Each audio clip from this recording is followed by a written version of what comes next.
오늘 아침에 우리가 함께 나눌 말씀은 이사야서 42장 1절부터 8절까지 말씀입니다.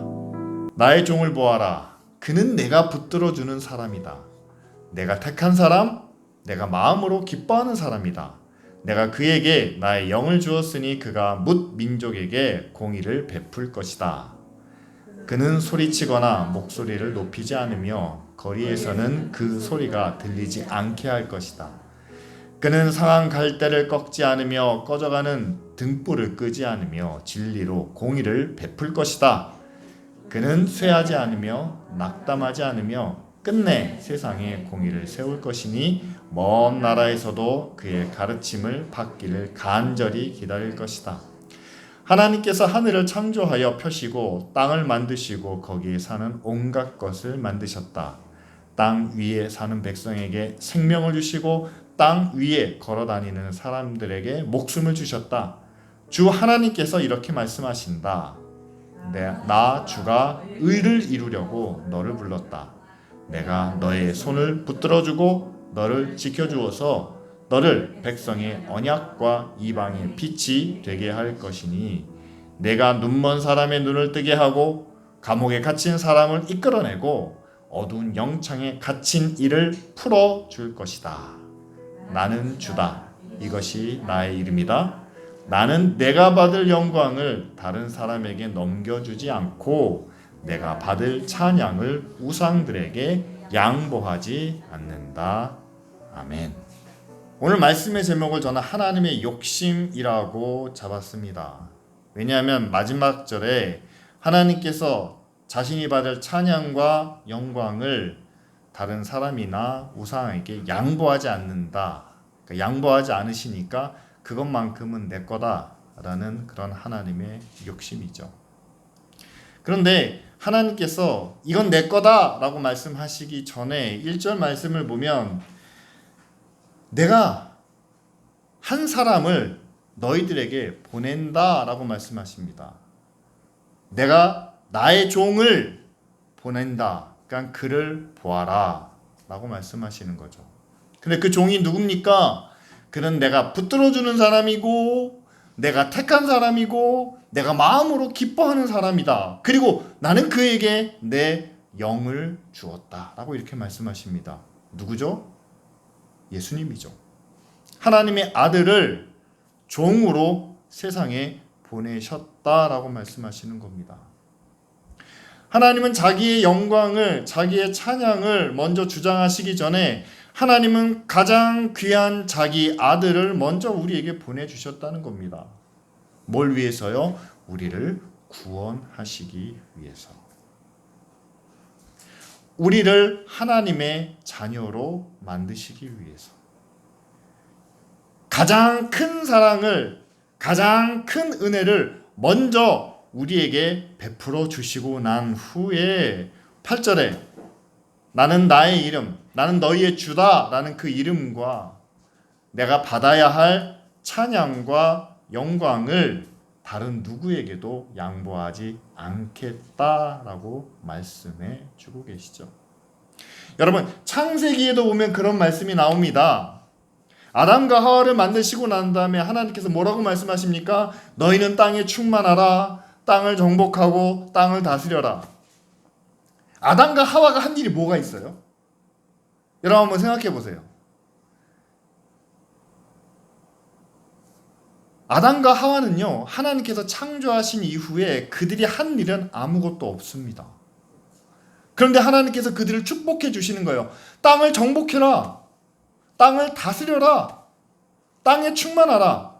이거는 하나님이 다 만들어 놓고 네가 다스려. 네가 주인 노릇해. 나 대신에 네가 모든 것을 다 누려도 다 가져도 괜찮아 라고 말씀하시는 거죠. 그렇습니다. 하나님은 먼저 주시는 분이죠. 먼저 베푸시는 분이죠. 먼저 허락하시는 분입니다. 그런데 마지막 부분에 딱 하나만 하나님께서 제한을 두셨습니다. 그러니까 창세기에는 하나의 상징적인 묘사로 나와요. 동산 중앙에 있는 그 나무의 실과는 네가 먹지 말아라. 그것을 나중에 성경은 뭐라고 해석합니까? 이것을 선과 악을 구별하는 그런 나무의 열매라고 하죠. 그런데 왜 하나님께서 이것을 동산 중앙에, 그러니까 몰래 감춰두시지 않고 동산 중앙에 두시고 왜 그것을 먹지 말라고 하셨을까? 그 이유는 당연합니다. 단 한 가지 이유예요. 하나님이 만드신 모든 것을 내 것처럼 쓸 수도 있고 내 것처럼 다스릴 수도 있고 또 하나님의 말씀에 따라 그들의 이름까지 붙여주고 주인 행세, 주인 노릇 다 할 수 있습니다. 그런데 이것은 누구 거다? 내 것이 아니다. 나도 내 것이 아니고 하나님의 것이다. 그거 하나만, 하나님이 내 위에 계신다는 것, 하나님이 세상 위에 계신다는 것, 그거 하나만을 기억하고 그것을 마음속에 새겨주기 위해서 그거 하나만을 꼭 지키길 원하셨던 것이 창세기의 내용이죠. 오늘 이사야서에도 똑같습니다. 하나님은 우리를 구원하시기 위해서 하나뿐이 없는, 하나님이 지키시는, 하나님이 기뻐하시는, 하나님이 영이 함께 하시는 예수 그리스도를 보내주셨습니다. 그리고 난 다음에 나는 그 예수 그리스도를 통해서 구원을 얻은 하나님의 백성들은 하나님을 향한 찬양과 영광만큼, 하나님의 그 이름만큼은 나는 그 누구에게도 양보하지 않겠다라고, 그것만큼은 나를 향해서 내가 받아야 할 것이다 라고 말씀하고 계시는 거죠. 여러분, 그런데 어떻습니까? 이스라엘의 역사를 보면, 그리고 구약의 역사를 보면 그 백성들이 하나님께 드려야 될 영광을, 하나님의 이름을 온전히 드렸느냐? 아니요, 그렇지 못했다는 것을 우리는 압니다. 이스라엘이 가나안 땅에 들어가서 자기의 이름을 내고자 했습니다. 그들이 다른 민족과 다른 나라들처럼 우리도 강해지고 싶어서, 그래서 바알을 섬기기도 하고 우상의 이름으로 힘을 구하기도 하고, 또한 그들도 왕을 세워 강한 나라를, 그런 민족을 만들기 원했다는 사실이죠. 따라서 결국 그들은 하나님의 영광이 아닌 자기의 영광을 구하다가 결국 하나님의 말씀대로, 그들이 시내산에서 맺은 약속대로 그들은 심판을 받게 됩니다. 이것이 이사야의 말씀이고 또한 구약의 역사죠. 그렇다면 오늘 이 말씀을 통해서 우리는 무엇을 찾아야 됩니까? 그럼 우리가 하나님께 드려야 될 그런 찬양과 영광은 어떤 것이고 그것을 우리가 어떻게 드려야 하는가? 하나님의 영광을, 하나님이 받으셔야 될 찬양을 내가 받지 않기 위해서는, 그렇죠, 이스라엘 백성들이 멸망을 당한 이유가 거기에 있기 때문에 찬양과 영광을 하나님이 받으셔야 되는데, 그것을 내가 원하지 않기 위해서는, 내가 차지하지 않기 위해서는 우리는 어떤 노력을 기울여야 되는가?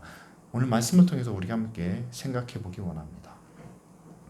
먼저 1절 마지막 부분을 보면은요, 하나님이 보내신 하나님의 종, 하나님의 아들은, 여러분, 하나님이 기뻐하시는 일을 위해서 뭘 합니까?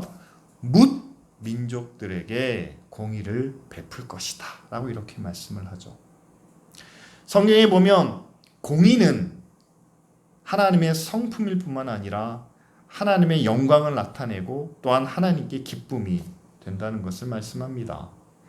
이사야서 58장 6절에도 하나님께서 직접 이렇게 말씀하고 계시죠. 내가 기뻐하는 금식은, 여러분, 금식은 하나의 상징적인 묘사입니다. 우리가 육체적인 것을 다 제하면서 하나님만을 바라볼 수 있도록 하는 그런 하나의 과정에 불과하죠. 내가 기뻐하는 금식은 부당한 결박을 풀어주고 멍에의 줄을 끌어주며 뿐만 아니라 압제받는 사람을 놓아주고 모든 멍에, 잘못된 멍에를 꺾어버리는 것, 바로 이런 것들이 아니냐라고 이렇게 말씀합니다. 우리는 하나님이 기뻐하시는 일이 구약의 배경에서는 뭐라고 생각하죠? 하나님이 기뻐하시는 제사, 하나님이 받으시는 기도, 하나님이 기뻐하시는 그런 계명, 순종 뭐 이런 것들을 먼저 생각을 합니다. 율법에 의한 종교적인 행위를 하나님께서 기뻐하신다라고 생각을 하죠. 그러나 이사야서는요, 여러분, 이스라엘의 모든 역사가 이제 후반기로 가면서 하나님이 정말 기뻐하시는 것이 무엇인지 아느냐라고 이스라엘 백성들에게 외치는 그런 메시지입니다. 물론 하나님이 거룩한 제사를 기뻐하시고 순전한 마음으로 기도하며 순종하는 것을 기뻐하시죠. 그러나 실제로 그것이 성전 안에서, 교회 안에서 이루어지는 그러한 종교적인 형태를 가진 것만이 아니라 우리가 생각하지 못했던, 우리가 지금까지 하나님이 기뻐하시게 한다라고 우리가 예상하지 못했던 그런 일이 정말 하나님께는 큰 기쁨이 된다는 사실이죠. 부당한 결박을 풀어주는 것, 이건 정치인들이, 관리들이 해야 될 일입니다. 그런데 하나님은 그것을 기뻐하신다. 멍에의 줄을 끌어주는 것, 이것도요 주인이 하는 일입니다. 주인이 종의 멍에를 끌어줘야 되는데 이것도 하나님이 기뻐하신다. 압제받는 사람을 놓아주고 모든 멍에를, 부당한 멍에를 꺾어주는 것, 이것을 하나님이 기뻐하신다 라고 말씀합니다.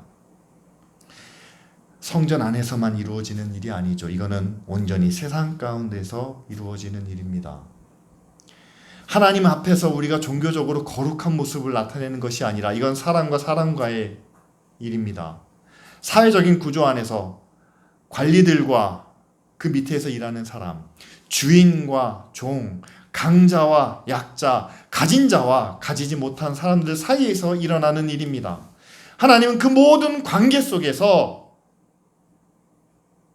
하나님의 영광이 나타나기를 원하시는데 그 모든 관계가 하나님 보시기에 또한 우리가 보기에도 의롭기를 원하신다. 공평하기를 원하신다. 서로가 서로에게 힘으로 하지 않고 권력으로 하지 않고 서로가 이해할 수 있는, 배려할 수 있는 그런 관계를 우리가 경건한 마음으로 나와서 예배하고 찬양하고 금식하는 것보다 더 기뻐하신다 라고 이렇게 말씀하고 있습니다. 결국 여러분, 하나님의 성품인 그분의 의를 나타내기 위해서는 여러분, 우리가 함께 모여서 말씀을 나누고 기도하는 그것 위에 말씀을 통해서 깨달은 것을, 또한 하나님께 기도하면서 받은 그 은혜와 사랑을 가지고 세상 가운데 나아가 불공평한 것을 공평하게 만드는, 불의한 것을, 불법한 것을 의롭고 또한 바르게 변화시키는 바로 그런 모습이 우리가 하나님께 돌려야 될 영광과 찬양의 모습이다 라고 오늘 우리에게 말씀하고 있죠.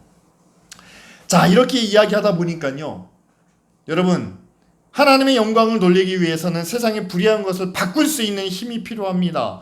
불공평한 것을, 불의한 것을 바로잡을 수 있는 어떤 세상의 권력과 세상의 권세와 지위와 힘이 필요합니다. 그런데 그러기 위해서 우리가 힘을 얻어야 되고 우리가 능력을 갖춰야 되고 사회적인 지위까지도 필요한데, 그럼 우리가 그것을 어떻게 얻을 수 있을까? 우리는 그것을 고민하게 된다는 사실이죠. 여러분, 하지만 오늘 이사야서에서 뿐만 아니라 하나님께서 택하여 보내주신 예수 그리스도의 삶을 통해서 오늘 하나님께 영광을 돌리는, 부당한 것을, 불의하고 불공평한 것을 바로잡는 그 모든 일은 세상의 어떤 권력이나 힘이나 권세로 이루어지지 않는다. 그렇게 되지 않았다는 사실을 우리 가운데 말씀합니다. 역사적으로 교회가 세상의 권력을 독점할 때가 있었습니다. 유럽 중세가 바로 그때죠. 교회가, 교황이, 사제들이 모든 권력을 쥐고 세상은 그 앞에 엎드리는 그런 때가 있었습니다. 그런데 그때 정말 오늘 우리가 함께 읽은 이사야서에 나와 있는 부당한 것이, 불의한 것이, 억압받는 것이 교회를 통해서, 교회의 힘과 권세를 통해서 다 해결되고 의롭게 되었느냐? 아니죠. 그렇지 않았다는 것을 우리는 너무나 잘 압니다. 따라서 여러분, 하나님의 공의는 절대로 세상의 권세와 힘으로 이루어지는 것이 아니다라는 점이죠.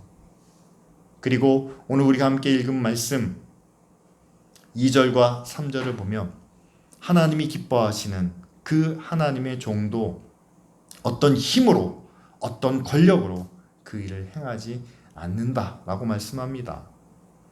첫째로 그분은 먼저 소리를 치거나 목소리를 높이지 않았다라고 말하고 있죠. 오죽하면 그의 목소리는 사람들에게 잘 들리지도 않는다라고 말합니다. 3절에 보면 상한 갈대도 꺾지 않고 꺼져가는 등불도 끄지 않으시는 그런 분이다. 여러분, 상한 갈대가 누구를 의미하는 걸까요? 꺼져가는 등불은 또한 누구를 우리에게 말씀하고 있는 걸까요? 세상에서 정말 상해버린 부패한 그런 상황 속에 놓여 있는 사람들이 아니겠습니까? 언제 꺼질지 모르는 것처럼 희미한, 약한, 언제 사라질지 모르는 그런 사람들이 아니겠습니까? 그런데 바로 예수님은 그런 이들을 어떤 힘으로, 능력으로 통제하거나 억압하는 것이 아니라 그들을 진리로 공의를 베푸셨다라고 이렇게 말씀하죠. 실제로 예수님께서 찾아가시고 만나주시고 그들을 치유하시며 세우신 사람들이 바로 이와 같은 상한, 부패한 갈대와 같은, 그리고 언제 꺼질지 모르는 등불과 같은 그런 가난하고 병들고 죄에 찌든 그런 사람들이 아니었습니까? 하나님은 그들 앞에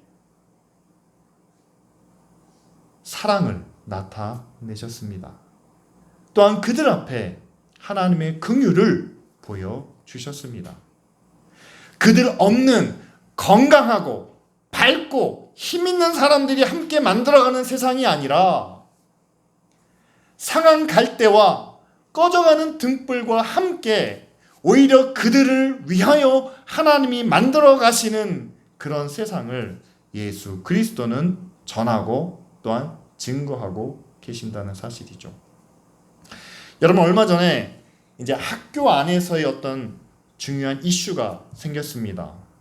학생들의 어떤 권리와 함께 또한 선생님들이 가르쳐야 되는, 그들을 교육하기 위한 어떤 실제적인 권한이 필요하다는 이 두 가지가 함께 중요한 이슈로 떠오른 적이 있었죠.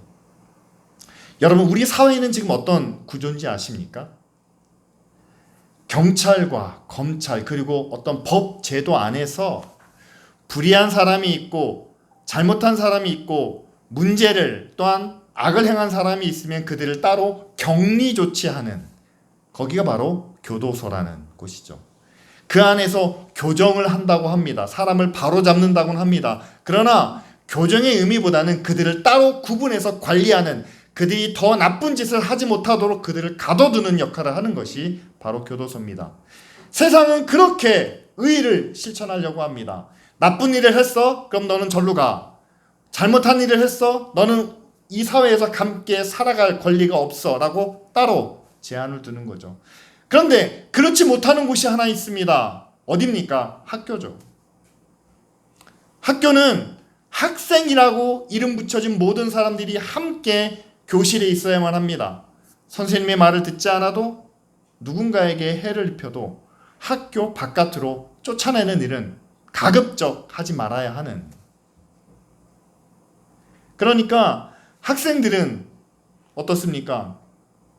학교 선생님의 말씀을 잘 들으면 좋은데 듣지 않는 학생들에 대해서 그들이 학생이라는 이름을 갖고 있는 이상 쫓아낼 수 없는, 내보낼 수 없는, 함께 있어야만 하는 그런 독특한 상황이 여러분 학교 안에서 이 학생들의 권리와 선생님의 권한, 이 두 가지 가운데 충돌이 일어나고 있는 상황이죠.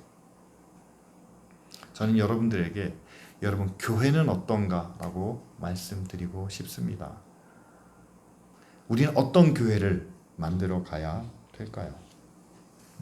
하나님이 어떤 교회를 만들어 가기를 원하실까요? 우리는 건강한 교회를 원합니다. 우리는 가족과 같이 하나 되는 온전히 연합된 교회를 원합니다.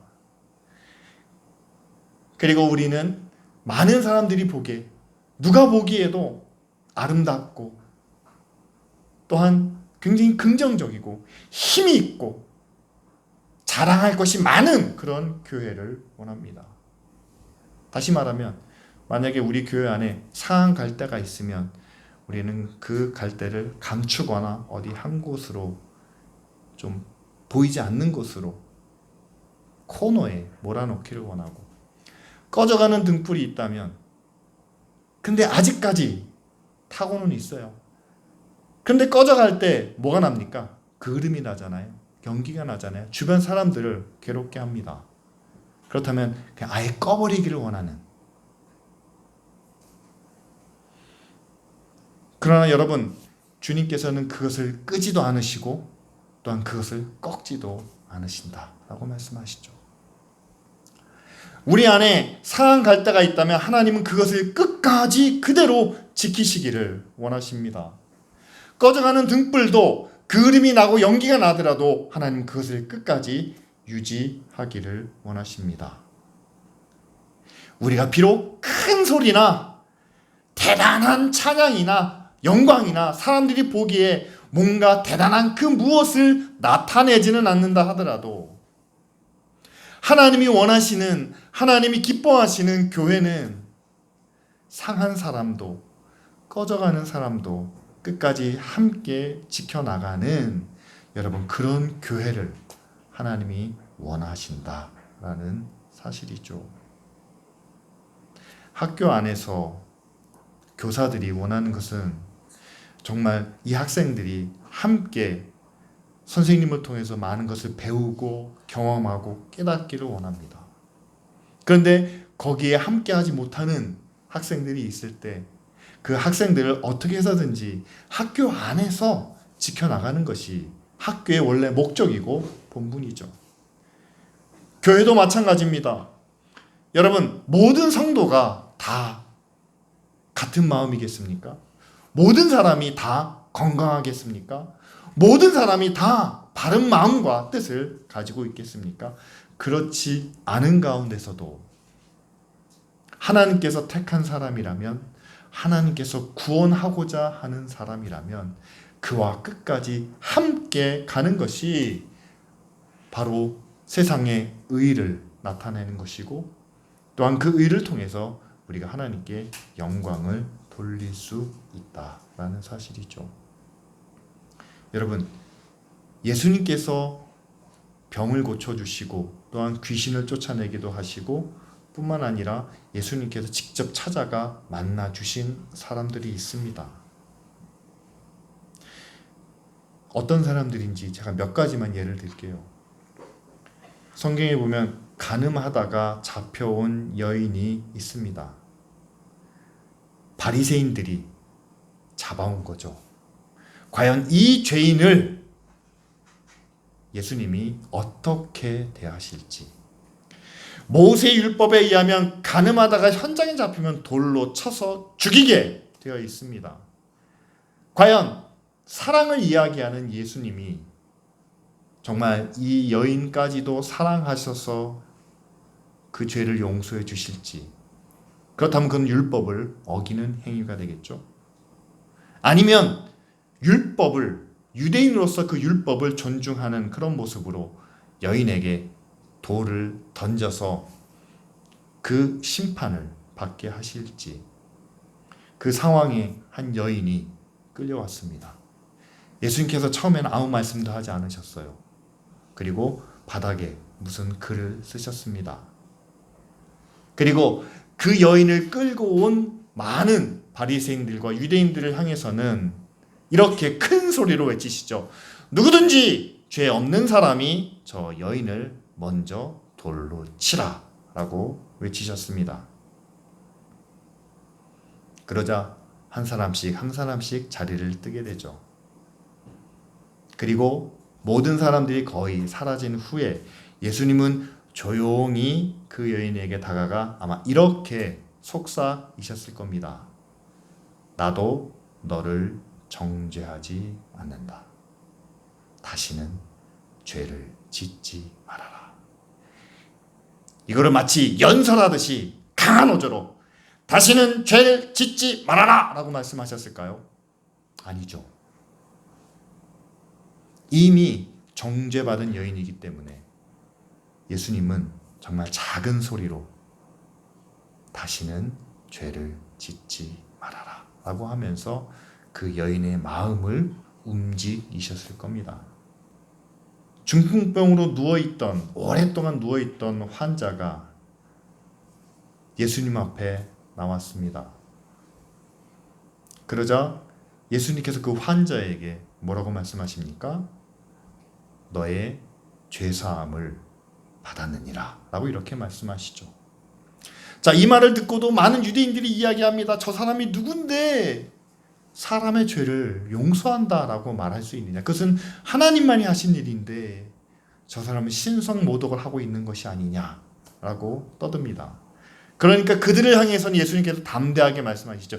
인자에게 죄사함의 권세가 있다는 것을 내가 너에게 보여주기를 원한다. 그렇지만 그 환자에게는 예수님께서는 다가가셔서 죄사함을 받았다라고 말씀하시고 이제 너의 침상을 들고 걸어가라 라고 이렇게 말씀하시죠. 여러분, 예수님께서 능력을 행하실 때, 예수님께서 치유와 권능을 행하실 때 결코 큰 목소리로 외치듯이 사탄아 물러가라! 예수 이름으로 명하노니 물러갈지어다! 라고 외치듯이 선언하듯이 말씀하지 않으셨다라는 것을 우리는 볼 수 있습니다. 하나님의 능력은, 하나님의 권세는 우리가 생각하는 그런 능력과 그런 권세와는 다르다는 거죠. 마찬가지로 여러분, 우리가 세상의 의를, 하나님의 의를 나타낼 때도 내가 힘이 있어야 의를 행하죠. 사람들이 누군가 나를 봐줘야 내가 의를 행할 수 있지 않겠습니까? 내가 무슨 힘이 있다고, 내가 무슨 능력이 있다고, 내가 가진 것이 뭐가 있다고 하나님의 의를 행할 수 있겠습니까? 나는 아무것도 바꿀 수도 없고 나 자신도 바꿔지지 않을 겁니다 라고 우리는 그렇게 생각하고 있다는 사실이죠. 그런데 여러분, 예수님께서 고쳐주신, 예수님께서 새롭게 하신 사람들을 생각해 보시기 바랍니다. 그들은 상한 갈대와 같고 꺼져가는 등불과도 같았다는 사실이죠. 그렇습니다. 저와 여러분들이 그랬습니다. 상한 갈대와 같은, 꺼져가는 심지와 같은. 그러나 예수님은 결코 우리를 꺾으시거나 끄시 아니하시고 우리를 더 하나님 앞에 세워져 가는 믿음의 자녀로, 아직은 희미하지만, 아직은 연기뿐이지만, 그러나 우리를 사하시고 우리를 새롭게 하심으로 하나님의 약속에 따라 백성들의 언약이 되게 하시며 또한 이방을 향한 빛이 되게 하시는, 여러분, 그것이 우리를 향한 하나님의 공이라는 사실을 꼭 기억하시길 바랍니다. 따라서 여러분, 하나님의 공의는 먼저 예수 그리스도를 통해서 우리 안에 이루어져야 되고, 그리고 그렇게 고침받은 우리를 통해서 작은 목소리로, 또한 정말 작은 변화와 행동으로 세상 가운데 나타나야 한다는 사실이죠. 그것이 하나님께서 결코 다른 사람에게나 우상에게 빼앗길 수 없는, 양보할 수 없는 그런 찬양과 영광이라는 점을 꼭 기억해 두시기를 바랍니다. 오늘 말씀을 가지고 우리가 함께 기도하기 원하는 것은요, 하나님이 우리를 향해서도 말씀하십니다. 하나님이 상한 갈대 같은, 꺼져가는 등불 같은 우리에게도 말씀하십니다. 우리를 통해서 하나님의 의를 이루기 원하신다는 거죠. 함께 모여서 찬양하고 예배하는 가운데 우리는 하나님의 영광을 봅니다. 그러나 하나님께서 기뻐하는 것은 이 자리에서뿐만 아니라 일상생활 속에서 부당한 것을 바르게 하고 묶인 것을 풀어주고 억압받는 것으로부터 자유를 누리게 하는 바로 그것이 하나님이 기뻐하시는 일이다 라고 말씀하시죠. 하나님이 기뻐하시는 일을 일상생활 속에서 행함으로 우리는 하나님의 의를 이루고 또한 하나님께서 그렇게 바라고 원하시는 하나님의 영광을, 하나님의 찬양을 나타내는 그런 교회가 되도록, 그런 우리 모두가 될 수 있도록 이 시간 다 같이 함께 기도드리겠습니다.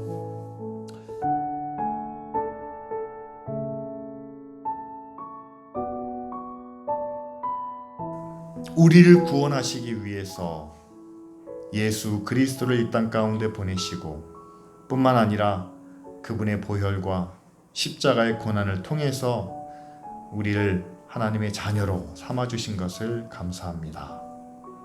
기도합니다. 하나님, 우리에게 모든 것을 다 허락해 주신 것을 깨닫고 이제는 우리가 하나님 앞에 온전히 찬양과 영광을 돌리는 믿음의 자녀가 되게 하여 주시옵소서. 세상 가운데 하나님을 알리는 저희들 되게 하여 주시옵소서. 거룩하신 하나님, 의로우신 하나님, 사랑과 은혜가 풍성하신 하나님을 온전히 나타내는 저희들 되게 하여 주시옵소서. 무엇보다 하나님의 공의를 나타낼 때 하나님이 기뻐하실 줄 믿습니다. 부당하고 잘못되고 억압된 것으로부터 자유와 해방을 줄 수 있는 그런 교회 또한 믿음의 자녀들 되게 하시고 기도합니다. 한때는 우리도 상한 갈대였고 꺼져가는 등불과 같았습니다.